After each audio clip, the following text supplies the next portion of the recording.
1793 సంవత్సరం నవంబర్ 11వ తారీఖున భారతదేశంలో అడుగు పెట్టాడు ఆయన. భారతదేశానికి రావడానికి 4 నెలల పడవ ప్రయాణం పట్టింది. ఆ 4 నెలల్లో బెంగాలీ భాష చదవటం, బెంగాలీ భాష రాయటం, బెంగాలీ భాషలో మాట్లాడటం నేర్చుకున్నాడు. భారతదేశంలో అడుగు పెట్టినప్పుడు భారతీయ భాష మాట్లాడాడు. 36 సంవత్సరాలు భారతదేశంలో ఉండి 44 భాషలు నేర్చుకున్నాడు. 40 భాషల్లోకి బైబిల్ తర్జుమా చేద్దామని ఆరంభించి 28 భాషల్లో కొత్త నిబంధన పూర్తి చేసి 17 భాషల్లో బైబిల్ పూర్తి చేశాడు. ఈ రోజు నీ చేతుల్లో బైబిల్ ఉన్నదంటే కారణం ఆయనే. ఆయన ఎవరో తెలుసా? William Carey. ఒక్క విలియం కేరీ 17 భాషల్లోకి బైబిల్ తర్జుమా చేసి నీ చేతుల్లో పెట్టాడు. అంతేనా? అక్కడితో ఆగిపోయాడా? నీ చేతుల్లో పెన్ ఉందంటే కారణం విలియం కేరీ. భారతదేశంలో మొట్టమొదటిసారిగా ఇంక్ తయారు చేసింది ఆయనే.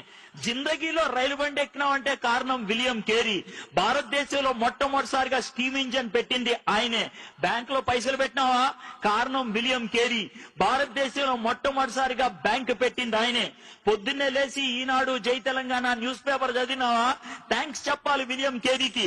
భారతదేశంలో తొలిసారిగా భారతీయ భాషలో న్యూస్ పేపర్ ముద్రించింది ఆయనే. ఆడపిల్లలు కాలేజీకి పోతున్నారా? థ్యాంక్స్ చెప్పాల్సింది విలియం కేరీకి. భారతదేశంలో ఆడవాళ్ళ కోసం మొదటిసారిగా కాలేజీ పెట్టింది ఆయనే. మీ తాతయ్య చచ్చిపోయిన తర్వాత కూడా అమ్మమ్మ బతికుందా? థ్యాంక్స్ చెప్పాలి విలియం కేరీకి. సతీ అనే దాన్ని అంతమొందిచ్చింది ఆయనే. ఒక్కడు చేసింది ఇదంతా. ఆయన ఈ లోకానికి వచ్చి చేసినప్పుడు ఆయనకి పెద్ద వెల్కమ్ పార్టీ ఇచ్చారనుకున్నారా? లేదు. ఆయన జీవితంలో జరిగిన ఒక్క సన్నివేశం చెప్తే ఆయన ఎంత సాక్రిఫైస్ చేశారో అర్థమవుతుంది. కలకత్తాలో ఆయనకు ఒక చిన్న ప్రింటింగ్ ప్రెస్ ఉండేది.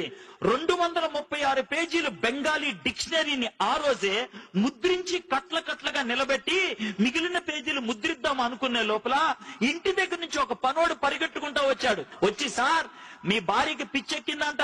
ఎందుకు ఎక్కిందో తెలుసా భార్యకి పిచ్చి? వాళ్ళ కొడుకు చచ్చిపోయాడు. కొడుకు చచ్చిపోయినప్పుడు పాతి పెట్టడానికి ఎవరు రాకపోతే విలియం కేరీ ఒక్కడే శవాన్ని తీసుకెళ్లి పాతి పెట్టొచ్చాడు. ఆ యొక్క ఎమోషన్ లో భార్య పిచ్చెక్కి రాయితో తల కొట్టుకొని రక్తం కారుతుందంటే విలియం కేరీ భార్యను ఓదార్చుతామని వెళ్తూ ఉంటే వెనక నుంచి ఇంకోటి పరిగెట్టుకుంటూ వచ్చి, సార్ ఇప్పుడే మీ ప్రెస్ తగలడిపోయింది అని అన్నాడు. వెనక్కెళ్లాలో ముందుకెళ్లాలో తెలియకుండా సతమతమయ్యాడు విలియం కేరీ. అలా పెనుగులాడి అద్భుతంగా పరిచర్య చేశాడు. ఆ విధంగా పెనుగులాడే వాళ్ళు ఉండి పరిచర్య చేశారు కాబట్టి ఈ దినాన్న కుర్చీల మీద కూర్చొని లైటుల కింద ఈ విధంగా వాక్యాన్ని వినడానికి అవకాశం దొరికింది. అది ఉచితంగా రాలా. ఎవడో ప్రాణం పెడితే వచ్చింది, ఎవరో సాహసిస్తే వచ్చింది. దేవుడు నేర్పించే పాఠం ఏంటి తెలుసా? నువ్వు నాకు చెందిన వ్యక్తివి అని చెప్తావా? నన్ను నువ్వు దేవుడు అని పిలుస్తావా? యేసయ్య అంటున్న మాట ఇది. మీలో నన్ను ఎవరైనా గురువు అని పిలవదలుచుకుంటే, నా శిష్యులు అవ్వాలి అనుకుంటే గుర్తుపెట్టుకోండి, ఒకటే ఒక కండిషన్.